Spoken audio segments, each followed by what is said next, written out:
বউকে ভালোবাসার কথা বলা, বউয়ের প্রতি ভালোবাসাকে এক্সপ্রেস করা, আপনি যে তাকে ভালোবাসেন সবার সামনে সেই ভালোবাসা প্রকাশ করা, এটা কোনো কাপুরুষের কাজ নয়। আরে বীর পুরুষই তার বউকে কলিজা দিয়ে ভালোবাসতে পারে, ঠিক কিনা বলেন?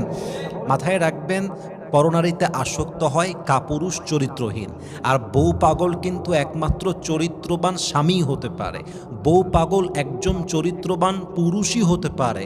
কেউ যদি বউ পাগল হয় আর বউ পাগল টাইটেলটা পায়, এটা তার জন্য বড্ড সৌভাগ্যের ব্যাপার যে সে পরকীয়াতে আসক্ত নয়, সে তার নিজের বউকে কলিজা দিয়ে, মন দিয়ে, প্রাণ দিয়ে ভালোবাসে, ঠিক কিনা বলেন?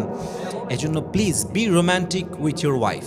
যদি আপনার ওয়াইফ সত্যি ভালো ওয়াইফ হয়, চরিত্রবান হয়, আপনার সঙ্গে অনেস্ট থেকে থাকে, তার প্রতি ভালোবাসা প্রকাশ করতে কখনো অনীহা করবেন না। মাননীয় প্রধানমন্ত্রীর থেকে শেখেন ভালোবাসা প্রকাশ করতে হয় কেমন করে।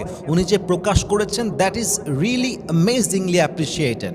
ইভেন আমার মনে হয় যে প্রত্যেকটা হাজব্যান্ড যদি ওয়াইফের সাথে রোম্যান্টিক হতে পারে, একটা ভাঙা সম্পর্ক আবার জোড়া লাগতে পারে। একটা ভালোবাসার লেভেল যেইটা 50-এ আছে, ভালোবাসা পেলে এটা 80%, 90%-এ আসতে পারে।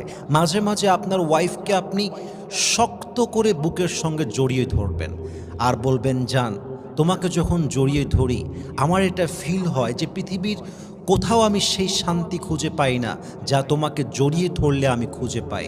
তোমাকে জড়িয়ে ধরলে আমার মনের ভিতরে যে মানসিক প্রশান্তিটা কাজ করে, আল্লাহর কসম, এই প্রশান্তি পৃথিবীর কোথাও আমি খুঁজে পাই না। তোমাকে জড়িয়ে ধরলে মনে হয়, ইস, যদি এই সময়টা থেমে যেত, যদি এই সময়টা আজীবন থাকতো। মায়ের কোলে যখন ছোট্টবেলায় ঘুমাতাম, নিজেকে সবচেয়ে বেশি নিরাপদ ফিল করতাম। মায়ের পরে তুমি আমার জীবনে সেই নারী যাকে জড়িয়ে ধরলে মনে হয় আমি আমার সবচাইতে নিরাপদ জায়গায় পৌঁছে গিয়েছি। সুবহানাল্লাহ পড়বেন না আপনার সবাই? You have to express your love like this. নিজের ভালোবাসাকে বিভিন্নভাবে প্রকাশ করবেন। মাঝে মাঝে কাজের ফাঁকে ওয়াইফকে একটা মেসেজ দিবেন যে, জান, I miss you so much, তোমাকে আমি অনেক মিস করছি, কাজে আমার মন বসছে না।